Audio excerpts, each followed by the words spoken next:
Chapter 7. On Trial.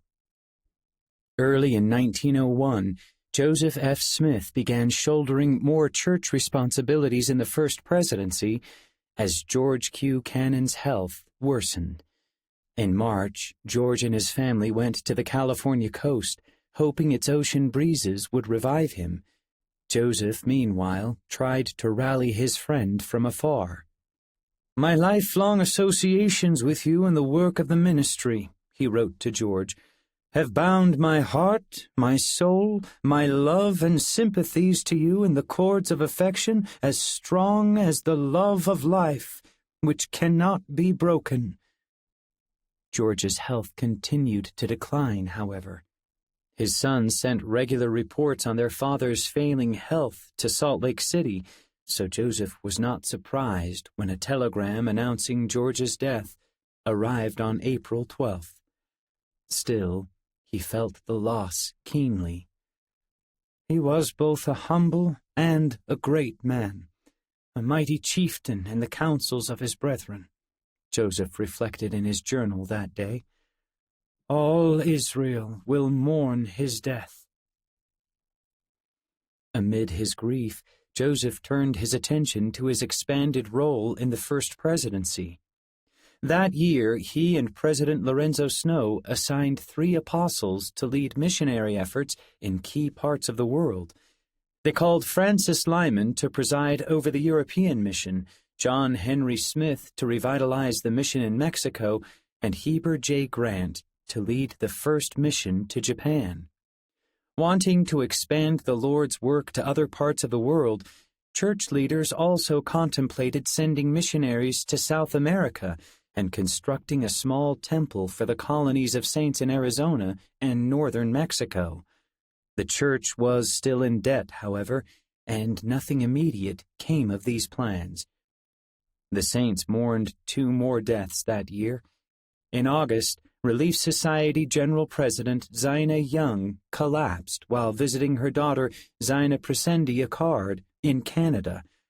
Zina Presendia rushed her mother back to Utah, where she died peacefully in her Salt Lake City home. Throughout her life, Zina had been an example of placing the kingdom of God before all else. "Each day makes me rejoice more in the grandeur of the principles which we believe in," she had told the Relief Society in Cardston 2 weeks before her death. "The greatness of our blessings is beyond expression. There is nothing compared to the blessings we enjoy through our reliance on God." 2 months later, President Snow was overcome with sudden illness. Several apostles faithfully attended to him, and at Joseph F. Smith's request, knelt around his bed to pray in his behalf. He passed away a short time later. At President Snow's funeral, Joseph eulogized him and his unwavering witness of truth. "With the exception of the prophet Joseph," he declared, "I don't believe any man ever stood upon this earth who bore a stronger, more clear-cut testimony of Jesus Christ." A few days later, on October 17, 1901, the quorum of the 12 apostles sustained Joseph F. Smith as the 6th president of the church. He called John Winder of the presiding bishopric and Anton Lund to be his counselors. The apostles then laid their hands on Joseph, and John Smith, his older brother and the church patriarch, set him apart. The saints sustained the new First Presidency at a special meeting in the Salt Lake Tabernacle on November 10, 1901. "It is our duty to take hold of the work vigorously, with full determination and purpose of heart to carry it on, with the help of the Lord and in accordance with the inspiration of His Spirit," President Smith told the congregation. With a new century dawning, he wanted to give church members hope for the future. "We have been driven from our homes, maligned and spoken evil of everywhere," he said. "The Lord designs to change this condition of things, and to make us known to the world in our true light, as true worshippers of God." At the meeting, President Smith also called on the saints to sustain Bathsheba Smith as the fourth general president of the Relief Society.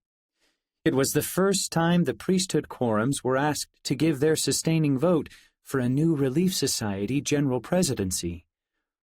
"It was very gratifying to women interested in the advancement of the sisters," observed Emmeline Wells, "to see the uplifted hands of all the several quorums of the holy priesthood raised to sustain them." 79 years old, Bathsheba was one of the few founding members of the Nauvoo Relief Society still living. After joining the church at age 15, she had gathered with the saints first in Missouri and then in Nauvoo. In 1841, she married Apostle George A. Smith and later served as an ordinance worker in the Nauvoo Temple. She had been an active worker in the Relief Society, most recently as Zina Young's second counselor in the general presidency. 2 months after the saints sustained her, Bathsheba issued a greeting of love and goodwill to all Relief Society members. "Dear sisters, seek to bind your society with hoops of love and union," she declared. "Let us go forth at this hour with renewed resolutions to take up the work of relief and improvement." With her counselors, Annie Hyde and Ida Dusenberry, she advocated serving the poor and needy and promoted grain storage and silk production. To raise funds for relief work, she encouraged society members to collect donations by holding bazaars, concerts, and dances. She sent delegates to national women's organizations and helped women train to be nurses and midwives. She also began gathering funds and making plans for a woman's building across the street from the Salt Lake Temple, on land Lorenzo Snow had set apart for the organization before his death. Like their predecessors, Bathsheba and her counselors believed it was important to visit with individual relief societies.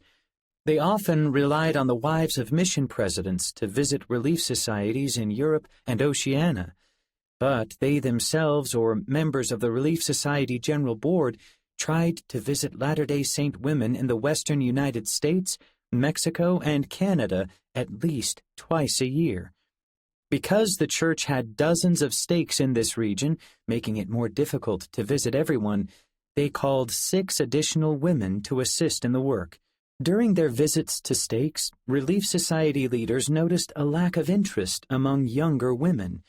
Because many of these women were new mothers, the General Presidency encouraged stake relief societies to make their meetings more appealing to the younger generation.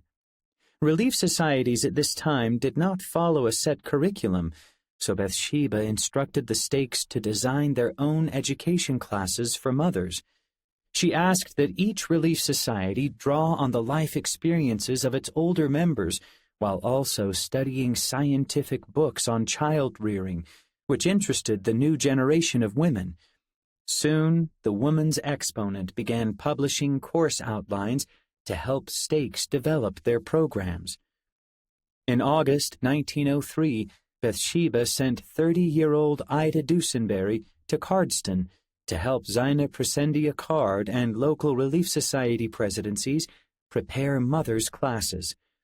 Ida instructed them to take charge of the program and use church magazines and other church publications in their lessons. "How far in a scientific way are we to study in our mothers' classes?"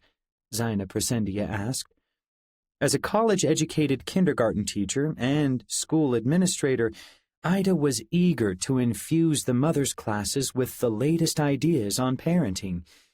Yet she understood that the older Relief Society sisters had much to offer from their own experience.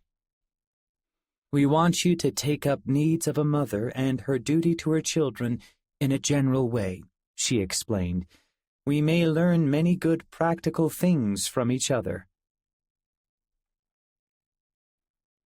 While Ida Dusenberry was visiting Cardston, her older brother Reed Smoot was preparing for a political battle in the United States Senate. A junior member of the Quorum of the 12 Apostles, Reed had been elected to the Senate earlier that year after receiving the first presidency's permission to run. His wife, Allie, also supported his desire to serve in the Senate, certain he could do much for the people of Utah. "I am very anxious for you to succeed," she told him, "and feel like God will bless us both and help us." Predictably, Reed's victory sparked outrage and protests. The church had struggled to improve its public image after B.H. Roberts's election to the House of Representatives in 1898 provoked a national backlash against the Saints. The church had since opened a Bureau of Information on Temple Square to help people learn more about the Saints. The Bureau was staffed by volunteers, many of them from the YMMIA and YLMIA, who distributed church literature and answered questions about the church and its beliefs. So far, they had welcomed thousands of visitors to Salt Lake City with accurate information about the church. Yet their work did little to change the minds of the church's fiercest opponents in and out of Utah. Reed's most aggressive critics were members of the Salt Lake Ministerial Association, a group of Protestant businessmen, lawyers, and clergymen from Utah. Shortly after the election, they formally petitioned the Senate to deny Reed his seat. Their petition claimed that the first presidency in the Quorum of the 12 Apostles wielded supreme political and economic authority over the saints and demanded absolute obedience from them. They also asserted that church leaders still preached, practiced, and supported plural marriage, despite the manifesto. These factors, they concluded, made the saints undemocratic and disloyal to the nation. The members of the Ministerial Association feared that Reed would use his position as an apostle in the church to promote plural marriage and protect those who practiced it. One member even accused Reed, a monogamist, of practicing plural marriage in secret. He warned that Reed would be a pawn of the first presidency, wholly subject to their direction. Senate leaders reviewed the petitions and appointed a committee of 13 senators to conduct a hearing into the Ministerial Association's claims. Yet they also permitted Reed to take his oath of office, allowing him to serve as a senator at least until the committee finished its hearing. Although the threat of investigation loomed over the church, Joseph F. Smith believed that Reed should keep his apostleship and his Senate seat, confident that he could do more good in Washington than anywhere else. President Smith saw the investigation as a chance to help people better understand the saints and their beliefs. Since Reed had never practiced plural marriage, he did not fret about the committee's investigation into his personal life, but he worried about how the church would fare during the hearing. Rumors about new plural marriages abounded in Utah, and doubts about the church's commitment to abandoning the practice lingered in the public mind since B.H. Roberts's election. As a leader in the church, Reed had to answer for church policies. He knew the committee would investigate post-manifesto plural marriages thoroughly. He also expected the senators to question him and other witnesses about the church's involvement in politics and the saints' loyalty to the United States. If the committee proved that the church promoted law-breaking, Reed could be stripped of his seat, and the saints' reputation would suffer. On January 4, 1904, Reed submitted a rebuttal to the committee, formally denying the Ministerial Association's accusations. He hoped to focus the committee's attention on him and his conduct, but when he met with the committee 1 week later, it was clear the senators were determined to investigate the church. And they were especially eager to question Joseph F. Smith and other general authorities about their political influence over the saints and the continuation of plural marriage after the manifesto. "Senator Smoot, you are not on trial," the committee chairman told him. "It is the Mormon Church that we intend to investigate, and we are going to see that these men obey law." On February 25, 1904, the Senate committee subpoenaed Joseph F. Smith to testify at the Smoot hearings. He left for Washington, D.C. 2 days later, confident the church could withstand the coming scrutiny. Reed had warned him, though, that senators would ask about every aspect of his home life and demand details about his plural marriages. As president of the church, he would also be asked about his role as prophet, seer, and revelator to the saints. The committee would want to know what influence he and his revelations would have on Reed and his actions in the Senate. On the first day of questioning, March 2nd, the committee room was packed with senators, lawyers, and witnesses. Members of women's organizations opposed to Reed's election were also present. At the chairman's request, President Smith took a seat across from him at a long table. His gray hair and long beard were neatly combed, and he wore a simple black coat and gold-rimmed glasses. Pinned to his lapel was a small portrait of Hiram Smith, his martyred father. Robert Taylor, the lawyer representing the Ministerial Association, opened the inquiry with questions about President Smith's life. Turning his attention to revelation and its influence on the individual decisions of church members, the lawyer then asked the prophet to explain when church members might be obligated to obey revelation from the church president. If he could get the prophet to admit that all members were required to obey his revelations, Taylor could show that Reed Smoot was not truly free to make his own decisions in the Senate. "No revelation given through the head of the church ever becomes binding and authoritative," President Smith told him, "until it has been presented to the church and accepted by them." "Do you mean," asked Taylor, "that the church in conference may say to you, Joseph F. Smith, the president of the church, 'We deny that God has told you to tell us this'?" "They can say that if they choose," the prophet replied. "Every man is entitled to his own opinion and his own views and his own conceptions of right and wrong, so long as they do not come in conflict with the standard principles of the church." As an example, he noted that only a portion of saints had practiced plural marriage. "All the rest of the members of the church abstained from that principle and did not enter into it, and many thousands of them never received it or believed it," he said. "But they were not cut off from the church." "You have revelations, have you not?" questioned the committee chairman. He was asking when a revelation from the Lord's prophet would be considered a fundamental doctrine of the church, something a faithful Latter-day Saint like Reed Smoot would feel obliged to obey. President Smith chose his words deliberately. He had often received personal revelation through the Holy Ghost. As the prophet, he had also received inspired direction for the saints, but he had never received a revelation for the entire church in the Lord's own voice, the kind of revelation found in the Doctrine and Covenants. "I never said I had a revelation," he told the chairman, "except so far as God has shown to me that so-called Mormonism is God's divine truth. That is all." President Smith continued answering questions until the committee adjourned late that afternoon. When the hearing resumed the next day, the committee focused their questions more and more on plural marriage and the manifesto.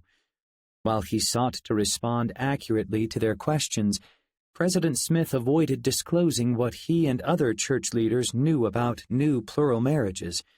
He knew Congress would condemn him and the church if this information came to light in the investigation. Furthermore, His guarded answers to the committee's questions were based on his understanding that saints who practiced plural marriages after the manifesto did so at their own risk. For this reason, he believed the manifesto had not forbidden him and his wives or any other plural couples from discreetly continuing to honor their sacred temple marriage covenants to each other. When Robert Taylor asked him if he thought it was wrong to continue living with a plural wife, President Smith said, "That is contrary to the rule of the church and contrary as well to the law of the land." But he then spoke openly of his refusal to abandon his large plural family. "I have cohabitated with my wives," he said. "They have borne me children since 1890.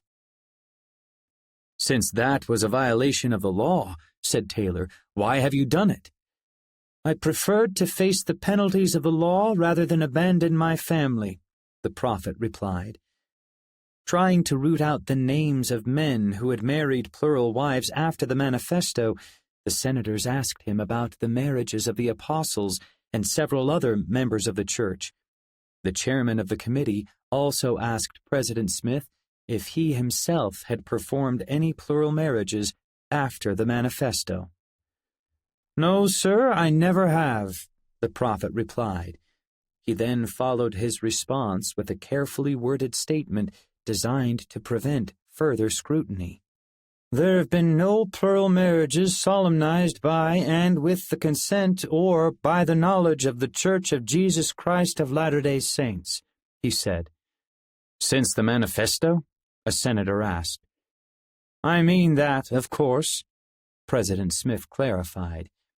In making this statement, he was not denying the existence of post-manifesto plural marriages. Rather, he wanted to draw a subtle distinction between practices the church and its councils sanctioned and those that individual church members chose to follow according to their consciences. The saints had indeed sustained the manifesto in 1890, so the plural marriages performed by church leaders had taken place without the consent of the church as a whole. "If an apostle of the church had performed such a ceremony," another senator asked, "would you consider that being with the authority of your church?" "If any apostle or any other man claiming authority should do any such thing as that," President Smith said, "he would not only be subject to prosecution and heavy fine and imprisonment in the state under the state law, but he would also be subjected to discipline and excommunication from the church by the proper tribunals of the church." After completing his testimony, which lasted 5 days, President Smith felt he had followed divine guidance in the witness chair. "I firmly believe the Lord did the best he could with the instrument through whom he had to work," he stated. Still, his testimony provoked public outcry when it was published in the newspapers. People across the United States were shocked to learn that President Smith still lived with his 5 wives. They also doubted his credibility and sincerity as a witness and denounced church leaders as liars and lawbreakers. An avalanche of unfavorable public sentiment is now sweeping over us as a community, the First Presidency's secretary confided to a friend, and about the only thing we feel like doing just now is to button up our coat collar, turn our back to the storm, and patiently wait. While the Senate hearing continued in Washington, D.C., the prophet returned to Salt Lake City, resolved to take steps to restore confidence in him and the church. He had assured the committee that church officials would discipline saints who performed new plural marriages in violation of the manifesto. He was now bound to give the Senate stronger proof that he and the saints were serious about stopping new plural marriages. On April 6, 1904, the last day of General Conference, he stood at the pulpit of the Tabernacle and read a new official statement on plural marriage in the church. "Inasmuch as there are numerous reports in circulation that plural marriages have been entered into, contrary to the official declaration of President Woodruff, he said, "I hereby announce that all such marriages are prohibited."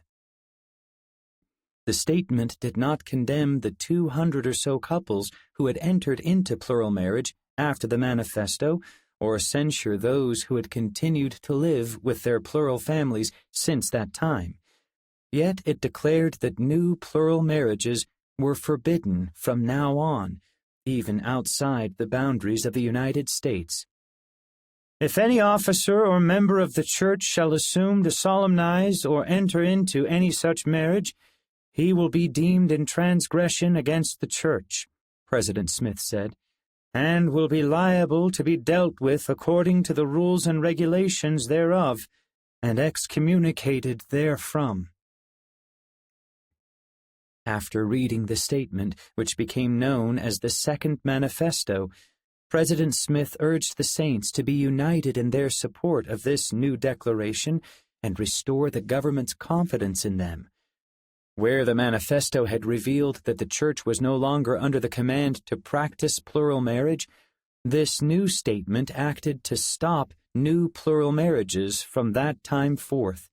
He hoped it would put an end to claims that church members were not law-abiding citizens.